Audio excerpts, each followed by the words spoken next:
நீதியுள்ள பிதாவே, உலகம் உம்மை அறியவில்லை. நான் உம்மை அறிந்திருக்கிறேன். நீர் என்னை அனுப்பினதை இவர்களும் அறிந்திருக்கிறார்கள். யோவான் 17:25. இந்த வசனத்தை நல்லா பார்த்தீங்கன்னா, நீதியுள்ள பிதாவை அறிவது இயேசுவால் மாத்திரமே முடியும். கிறிஸ்து என்னும் இயேசுவால் மாத்திரமே முடியும். அவரை நம்ம பின்தொடரும் பொழுது நாமும் இந்த நீதியுள்ள பிதாவை அறிய முடியும். இதனால தான் ஆண்டவர் சிலுவையில் தொங்கிக் கொண்டு இருந்த பொழுது, நீ தேவனுடைய குமாரன்னா இறங்கி வான்னு சொன்னாங்க.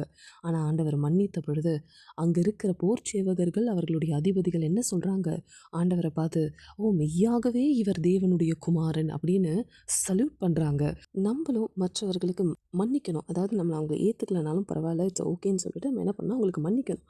அப்போ என்ன ஆகுமா, உங்களை ஒதுக்கின்னு நடுவில் இருக்கவங்களாம் உங்களுக்கு சமரசமாக மாட்டாங்க. பட் உங்களை பாடாப்படுத்தி உங்களை அடித்து துன்புறுத்துறாங்க பார்த்தீங்களா, அவங்க சாட்சியிடுவாங்க கர்த்தர் உங்களோடு இருக்கிறார் என்று. ஜீவனுள்ள ஒரே தேவன் இதை வெளிப்படுத்துவார். ஆமேன்.